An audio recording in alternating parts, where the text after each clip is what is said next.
Boa tarde, pessoal, tudo bom?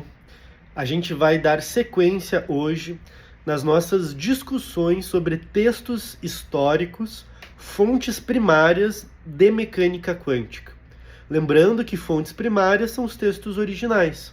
Ao invés de nós lermos um texto sobre Louis de Broglie, ou sobre o que ele fez, um livro didático, por exemplo, a gente vai ler o original, o próprio de Broglie. Ler o próprio Bohr, ler o próprio Einstein. Isso são fontes primárias, fontes históricas primárias. Podem ser os artigos originais, podem ser diários, cartas, qualquer forma de documento original criado por aquele ator importante do processo histórico. A gente já tem um vídeo aqui falando sobre Niels Bohr e hoje a gente vai falar sobre de Broglie. Lembrando que os textos principais que a gente está comentando é um livro chamado Redescobrindo a Teoria Quântica, que foi lançado pela Centro de Referência de Ensino de Física, numa série chamada Textos de Apoio ao Professor de Física. Eu vou deixar o link aqui embaixo.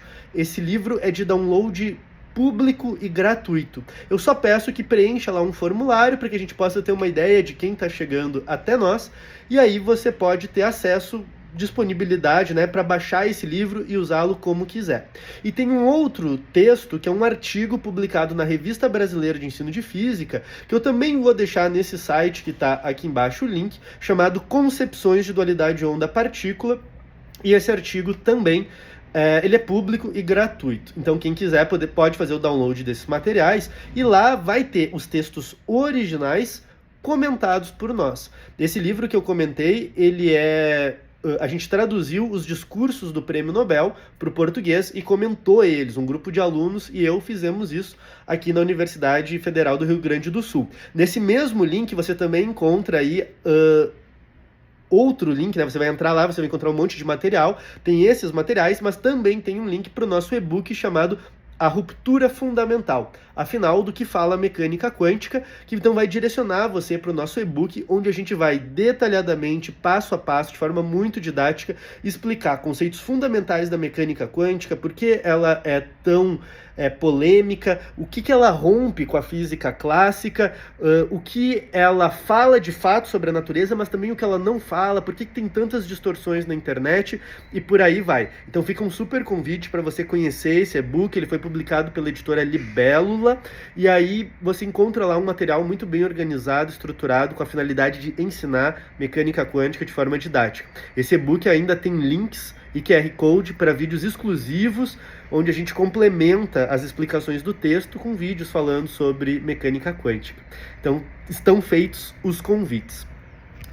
Entrando então no nosso assunto, a gente vai comentar tanto a questão de algumas questões que estão no discurso do Prêmio Nobel de 1900 o Prêmio Nobel é sobre os trabalhos de de Broglie, que foram de 22 a 24. O de Broglie segue trabalhando na mecânica quântica, depois eu vou comentar um pouquinho isso, mas os trabalhos que dão o Prêmio Nobel, eles são ali de 23 e 24, para ser mais preciso. E a gente vai então rapidamente comentar o Prêmio Nobel, mas comentar em especial um artigo de 1923. Para quem é do canal de transmissão do Instagram, a gente já comentou um artigo de 22 do de Broglie, mas eu não vou comentar isso agora. Quem foi Louis de Broglie? De Broglie, ele foi um pesquisador francês e ele tem uma trajetória bastante interessante, ela é uma trajetória pouco tradicional. O de Broglie, ele não é originalmente, na sua formação, um físico, mas o seu irmão, Maurice de Broglie, era um físico muito atuante nos estudos de raio-x. O raio-x recém tinha sido descoberto no final do século XIX, então você tem toda uma área de estudos sobre emissão de radiação, né? E raio-x ele é emitido por aceleração de partículas, é o que a gente usa até hoje no aparelho de raio-x, que seria um tubo de Crookes, mas ele está nesse mesmo contexto de estudo de materiais radioativos, que estão muito importantes no final do século XIX. E o Maurice de Broglie, ele está dentro dessa área, dentro desse campo de estudo sobre raio-x. A família de Broglie, ela é uma família nobre na França, então uma família muito rica e da nobreza de fato, né? Tem alguns textos que falam do príncipe de Broglie. E E o Maurice tem um laboratório dentro da própria casa, né? Então ele mesmo tem o seu laboratório onde ele faz pesquisas com raios-x. E já existia na época as conferências de Solvay, aquela foto famosa com os físicos, que a Marie Curie está lá junto, né? Uma dessas conferências de Solvay, mas o Maurice participa dessas conferências e ele é um dos relatores dessas primeiras conferências de Solvay sobre raios-x. E ele vai para casa, né, começa então a organizar essas atas, e o irmão dele, mais novo, Louis de Broglie, entra em contato com essas discussões sobre o início da teoria quântica e acaba se interessando sobre esse assunto, acaba de alguma maneira se apaixonando por isso e começa a estudar junto com o irmão.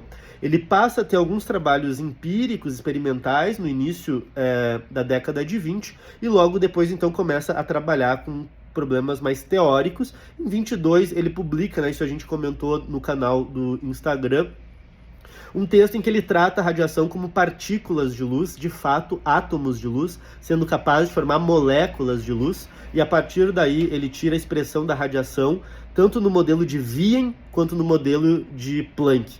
Então isso é fantástico, é um artigo muito legal, mas o ponto é que o de Broglie está levando muito a fundo a ideia do Einstein de 1905 de que a luz é composta por partículas. E na física clássica, nas teorias clássicas, a luz é tratada por onda.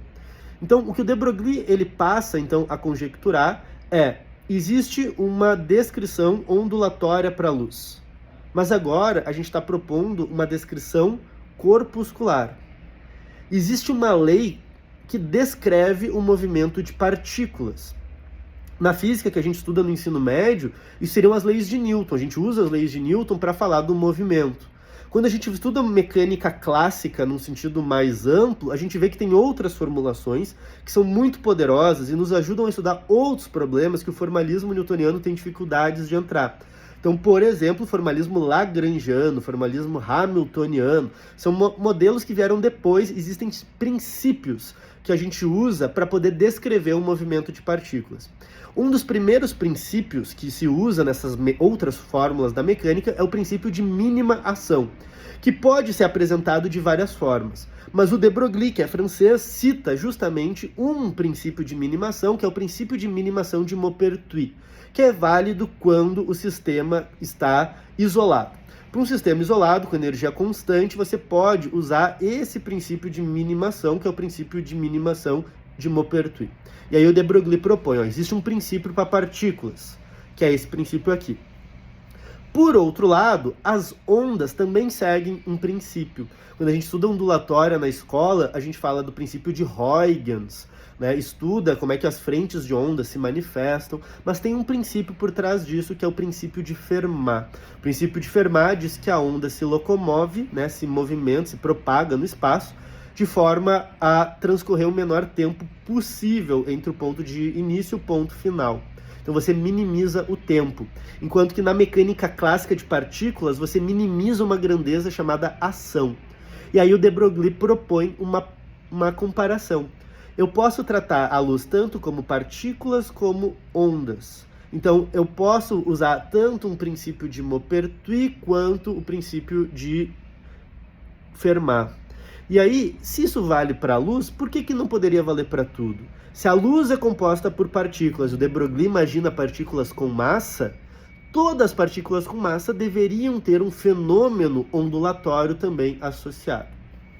Dito isso, eu posso então pegar o princípio de Fermat, pegar o princípio de Maupertuis relativístico, então de Broglie escreve a expressão de momentum relativística, e a partir daí propõe uma comparação. Se você compara esses dois princípios e postula, você diz, esses dois princípios são o mesmo, são duas formas de ver o mesmo fenômeno, você tira que há uma relação entre o momentum linear da partícula, massa vezes velocidade, e o comprimento de onda dessa onda associada que está atendendo ao princípio de Fermat. E essa relação é que o momentum P é igual a uma constante de Planck, sobre o comprimento de onda. P igual a H sobre lambda. E essa é a famosa relação de de Broglie. É engraçado que ele não escreve ela assim explicitamente nos artigos, mas ele realmente mostra toda essa construção, mostra toda essa comparação. Esse trabalho ele é muito, muito importante porque passa, então, a associar uma onda a todas as partículas. E aí a gente vem discutindo dualidade onda-partícula.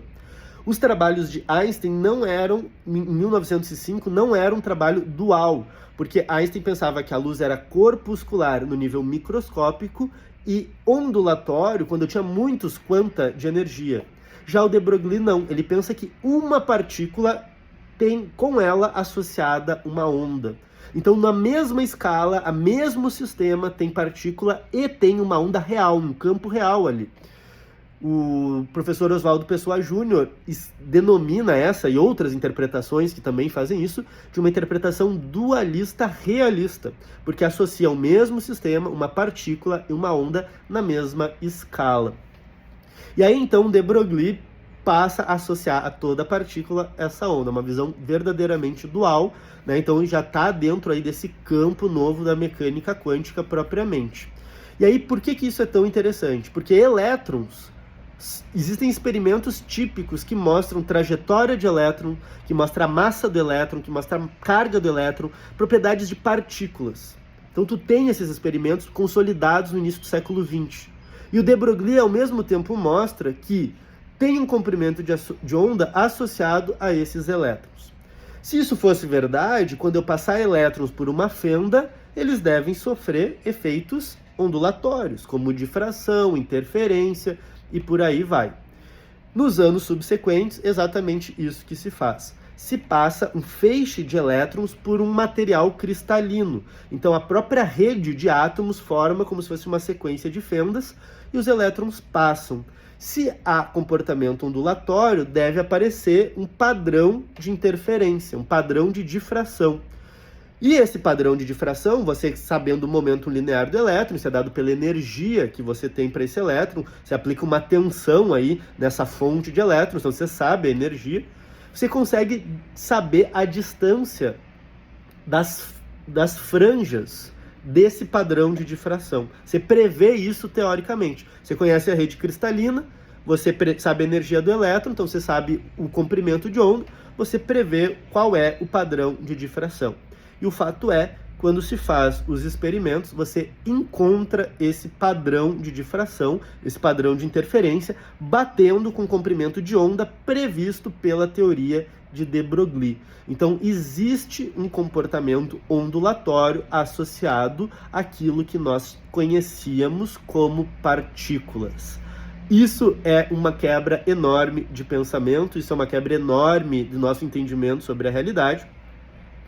E isso vai, então, aí ser mais um ingrediente nesse caldeirão da década de 20 que vai formar a mecânica quântica.